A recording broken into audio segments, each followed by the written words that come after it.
All right, welcome back to the Alec Lewis Show. I'm your host, Alec Lewis. This is episode 154, recording on Friday morning, April 3rd. Guest for you today is, for my money, one of the premier draft analysts in the space. His name is Fran Duffy. Um, he puts together a draft guide. I believe it's the Die Hard Draft Guide, where it is all encompassing.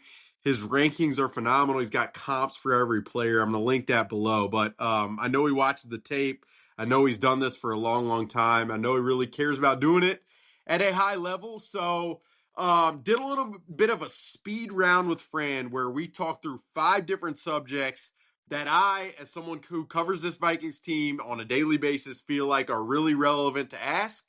Some of them were specific to players like Dillon Thieneman. Some of them were more topical, like the center position and Brian Flores fit. So I think you guys will enjoy it. It's a little flavor of some late week draft podcast that we're going to do in the lead up, to the draft over the next few weeks. So I think you guys will enjoy it. If you're new here and watching on YouTube, please hit that subscribe button. It helps us out. You can also hit the little like. I don't know. I mean, that might do something. It might not, but it can't hurt for sure.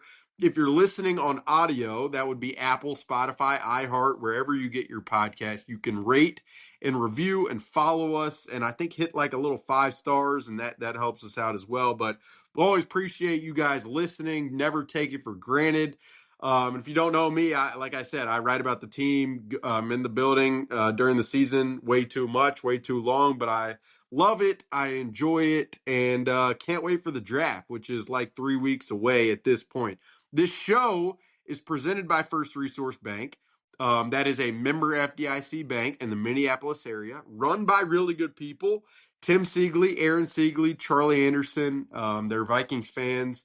They're going to be, they'll probably be at the draft party and such. So, can't thank them enough for their support. And then Unreal. I'm repping it right now with this quarter zip that I'm wearing a lot these days. Minneapolis-based, St. Paul-based athleisure brand that's doing it at probably the highest level in the business right now. So please go check out Unreal. Before we get to Fran, because it was a pretty, rapid fire conversation with him, I did just want to talk a little bit about some of the tape study I've done on some of these draft guys in recent days and recent weeks. As far as the most prominent mentioned mock draft player for this Vikings team at number 18 is Dillon Thieneman by far. And Dillon Thieneman, for those of you who are just getting into this, is a safety who played a couple seasons at Purdue, and then he transferred to Oregon where he played for Dan Lanning. And that staff, I've obviously, the Vikings drafted Kyrie Jackson, and they've had Taki Taimani, so I've got to know some people up there at Oregon. And, they rave about Dillon Thieneman, the person, the character, how much, he wants it, how sharp he is just from a mental makeup standpoint. And when you pair that with the athleticism, and he blew away the combine from a running perspective, from a movement perspective, it's a pretty enticing player. Plus he's played at a high level. Believe his freshman year at Purdue, he had 6 interceptions, and he was playing from like a safety, single high safety, where he's ranging sideline to sideline. Then he transfers to Oregon, where, as I'll mention to Fran, like he's in more of a middle of the field kind of linebacker-ish safety role, and he played that really, really well. He's definitely improved as a tackler.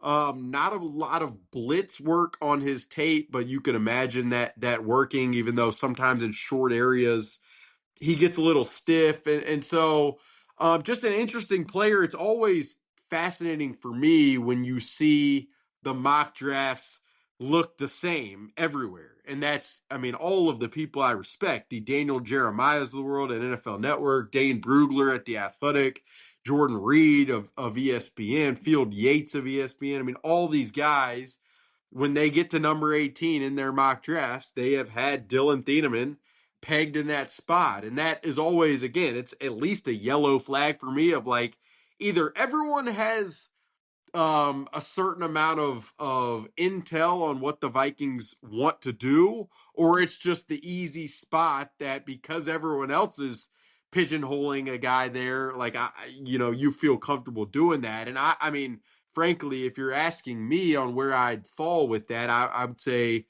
it's probably more of the latter, just based upon conversations I've had, and that doesn't mean it's not possible. I'd also say just as far as some of the film study, I mean, I've watched Caleb Downs at Ohio State. Like, he is phenomenal. He sees a lot. He can line up everywhere. He's communicating all over the place. You can see the football intelligence. He's really interesting. The other safety who I have watched is Emmanuel McNeil Warren, and Fran brings him up later in the show. But I mean, he's much taller.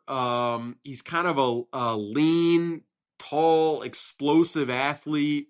He definitely, I mean, can fill in the run game. It's kind of funny watching him. He's always like fiddling with his mouth guard. You don't really, is that like, is he thinking about things? Kind of an interesting one. But it feels like he's probably a little more raw, which in the event that a Harrison Smith comes back, like, could he learn underneath him? I think that would be possible. But, I don't necessarily think that the Vikings have to or are guaranteed to draft a safety in the first round just because it's viewed as a need if you look at the depth chart. And that's, I mean, every team, every executive, every coach, it's always, we want to take best available. And that's a great thought in theory, but like, you're not just, like, you also want to fill holes in many ways. And so how the Vikings try to navigate that is interesting. I did ask Fran about one offensive player who I'll just use that as a teaser so you can listen through, but have found that player to be pretty interesting watching the tape, and it's kind of fun to think about what that fit would potentially look like. I brought up center with Fran because I would be pretty surprised at this point if the Vikings exited the 2026 draft without drafting a center. And then, it's interesting. Like, when you think about a lot of these running backs, there's obviously the tier of Jeremiah Love at the very top, and he is an exceptional back who is more than just that. He is an explosive offensive weapon who can catch out of the backfield and who has shown an ability to pass protect a little bit. And then it feels like there's a very clear drop off in tier where then you have Jadarian Price from Notre Dame. You've got Coleman from Washington. You've got Mike Washington at Arkansas and some of those guys. And then you've got probably another tier drop off of maybe the talent of a guy like Damon Claiborne from Wake Forest is interesting, but that position's going to be, I'll just be curious about. Receiver, I definitely think is a possibility, whether that's day two or even later on.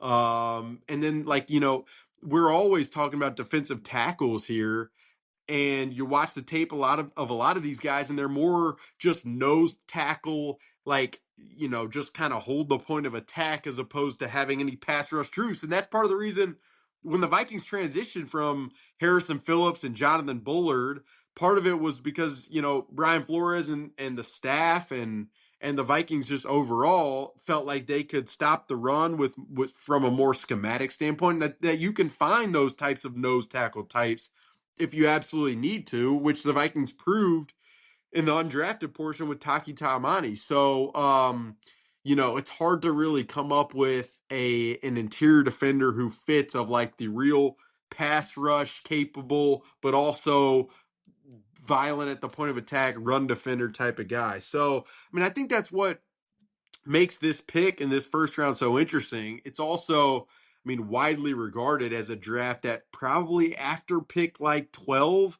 from a real sheer talent perspective, like there is, I don't want to say a drop off, but there's just like a real step down in many ways of level of upside with a lot of these guys. And so that's really, I mean, one of the questions that I have as I monitor this thing over the next 3 weeks and obviously on draft night is, is it worth taking a let's just call it like a B to B plus level player at 18, as opposed to maybe trading down and still taking that level of player but recouping some draft capital? And could you be able to trade down, or would you be more willing to take a player who's more of an A player or A minus player at a position that may not be as much of a need, because you're just trying to accumulate the most talent you possibly can? Like those conversations, I think, is where we're going to fall a lot over these next few weeks as we get closer to the draft. But without further ado, I'm not going to waste any more time. Fran and I had a really fun conversation. It was brief, but we're going to have more draft guests over the next few weeks. So hope you guys enjoy this.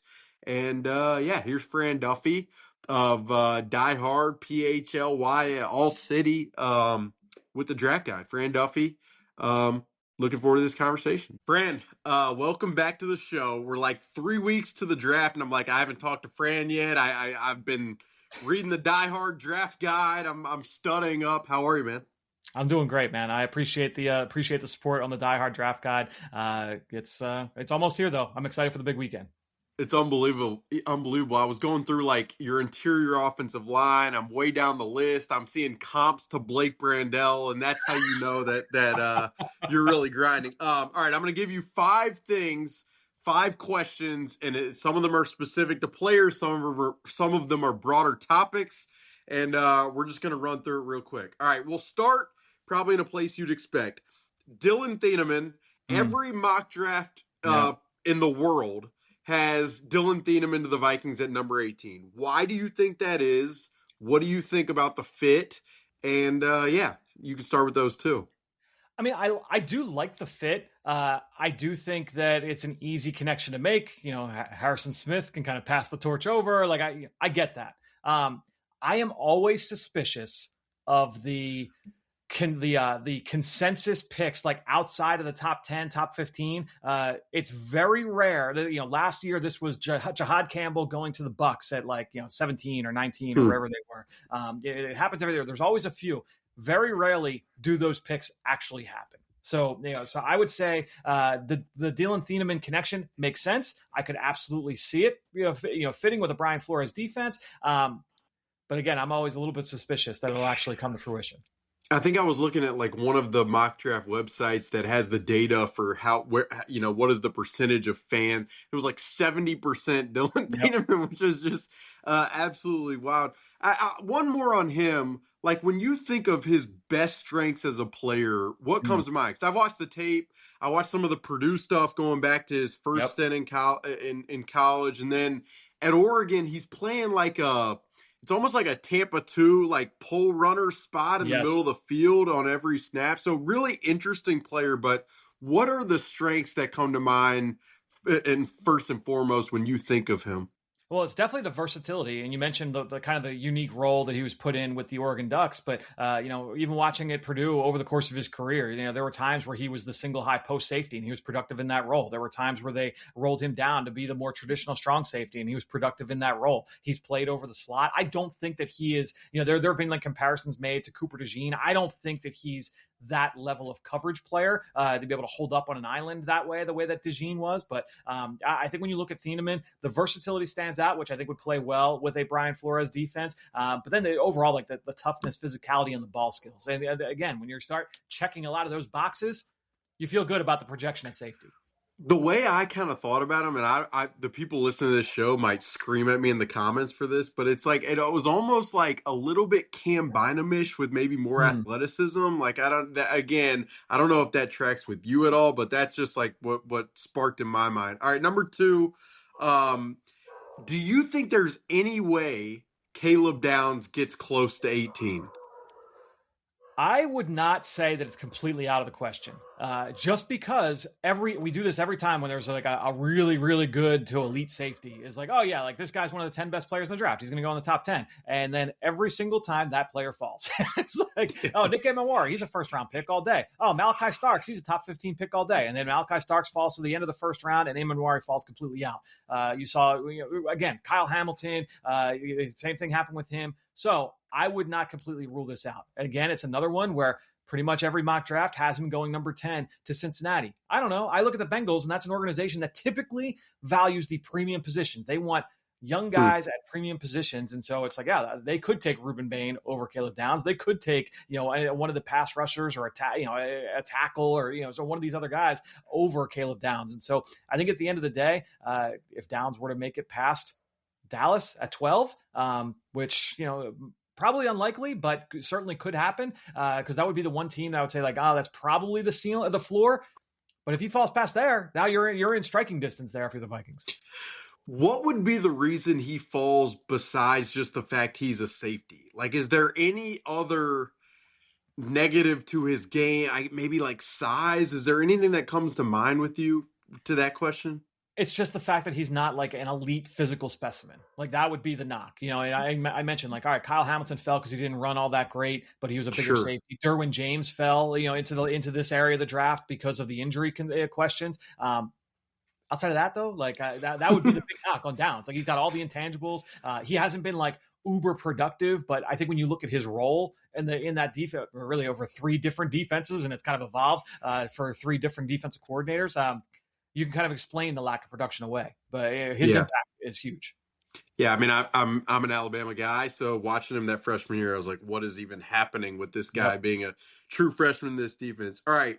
Number 3, and I'm kind of getting mad at myself the way I'm at. Like, if you're talking yourself out of Kenyon Sadiq, the tight end, nobody, I mean, you haven't really seen that much from a mock standpoint to the Vikings, and they have TJ Hawkinson, who's in his final year now, and they have Josh Oliver, who's more of the block heavy guy, but he's just you got to imagine with the Vikings talking best available, like he is an explosive specimen there. So I haven't watched a ton of the tape. You obviously have. If you're talking yourself out of Kenyon Sadiq, what comes to mind for you with that question?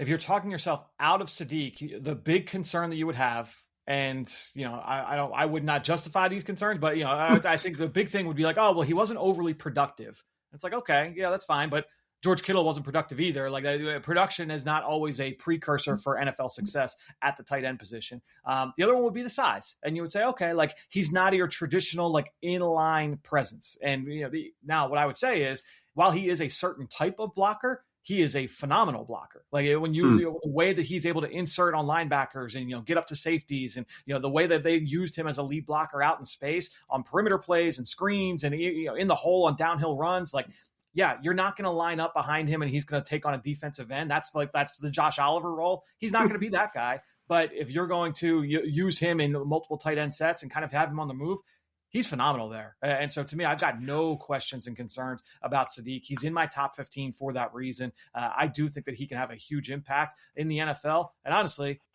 I love the fit there with Minnesota. I think that would make a lot of sense. It's kind of funny because like I've said a couple of times this offseason, the people listening will know this. Like, I do think the Vikings have been after kind of a different bodied receiver. Now, this would be like a way different bodied receiver, but the idea for me, or I've seen it a little on the Oregon tape, like they'll put him in the backfield, they'll run a jet, and I'm like thinking about the way they align Justin, and what if they had a guy like Kenyon Sadiq doing that stuff? It would be pretty wild, kind of interesting. So anyway, I don't know. I just wanted to ask about that because it's kind of fascinating. Because honestly, like if KOC wanted to kind of do some of the multi-tight end stuff that Sean McVay did last year and leaned into that a little bit more, and obviously we know like all the stuff going on with Addison. If you say like Sadiq projects to be our quote unquote wide receiver too, and that allows Addison to kind of fall down the pecking order a little bit, I really like that fit a lot. I think it would make a lot of sense. We'll see. I don't know if I'll look back on this and be like, wow. Anyway, but all right, number 4, the centers. I think the Vikings are in the market for centers. So, who is your favorite center prospect, and why would that be? For me, it's actually the center class kind of grew on me as the process went on. I would say that my favorite center is probably Auburn's Connor Lew. A little bit undersized, but a really good athlete, high intangibles, junior, so third-year player, played a good amount of football. Now, the problem is he's coming off a torn ACL. He tore his ACL back in October, so he should be good to go for training camp because it happened early enough in the season. But this is a guy that, again, has all the intangibles that you look for. probably would have been in that late first round discussion had he stayed healthy and had the senior year or the junior year that we were expecting him to have. But he was a top 30 player for me coming into the fall. I think that he would have been in that kind of range had he stayed healthy. Do you think he could get out of round two? Possibly, just because I think when you're talking about center, talking about scheme, the lack of scheme versatility. Not everybody's going to want a center like with his body type, just because again he's like slightly undersized from that way. Mm-hmm. So I think when you're looking at him, he could fall out of round two, but I do think that he'll probably fall somewhere in round two. Okay, last one in the rapid fire 5-question round here. If you think about all the guys you've watched, and I'm putting you on the spot here, is there any defensive prospect where you're like, that is Brian Flores' defense? Like, that is this guy who loves positional versatility, violence, like, really bringing at the line of scrimmage, energy, athleticism, versatility, smarts. I probably should have tossed in there is huge.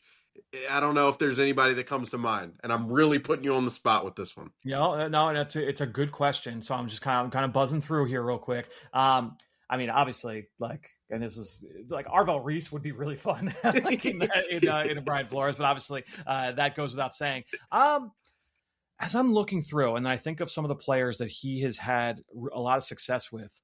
I think Emmanuel McNeil Warren, the safety from Toledo, would be a lot of fun just because of the versatile usage there. And he's kind of played. If you go through and you just find like his best plays, he's got great plays playing in the deep half. He's got great plays playing close to the line of scrimmage. He can play from depth as a top down guy. Like he's a fun player. Going through, I would say as well. Some of like the pure, like Robert Spears Jones, the safety from Oklahoma, is a really big bodied kid who's got some athletic traits, who can come downhill and he can play against the run. So he would be one that I would kind of look at safety and say, okay, this would make some sense here. I look at corner. Let's see, man. I think that some of the big, like Devin Moore from Florida is a guy that to me has unique size but unique movement skills on film. I was disappointed with what his workout looked like at the combine from a testing standpoint. I thought that he would run a little bit better, but this is a guy that I think that when you look at his size and his movement would make a lot of sense there on the outside in terms of like. You could play one-on-one, leave him on an island, and he can go. Like Devin Moore is one of the few in this class, I think, that has that kind of that kind of upside. So I would say Devin Moore from Florida would be a corner that would stand out that way. Those are good ones, and I know that's a tough one, but it's always fascinating, especially with the defense like this that is so hard to pin down, really, and what it is and what they want, as you well know. But that was fun, Fran. 3 weeks. We'll have you on and dig deeper at some point in the next few weeks. But this was a great primer. Looking forward to more of your coverage, and we'll obviously link the draft guide below because it's phenomenal. Thank you, Fran. Appreciate it. I appreciate it, man. We'll talk again soon. All right, that'll do it for the conversation here on this Friday with Fran Duffy of All City, who has his Die Hard draft guide. Again, if you want more of Fran's content, I'm going to post that in the link below because I think he does a great job.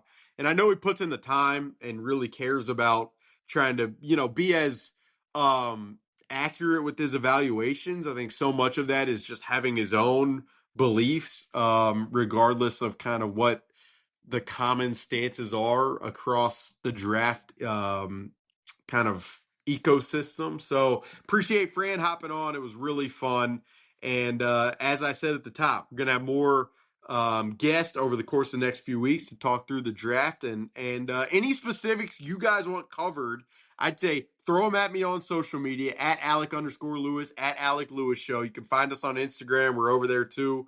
Again, DMs are open, everything's available, whatever questions you're curious about. Always love having those conversations. If you don't know, we're, tons of stories coming at The Athletic, draft related and more. The show is presented by First Resource Bank. It's sponsored by Unreal. And have a great weekend. Enjoy the Final Four. Masters is next weekend, one of my favorite sporting events of the year. So, fun part of the calendar. Get some relaxation in before the draft, and we will talk to you very, very soon.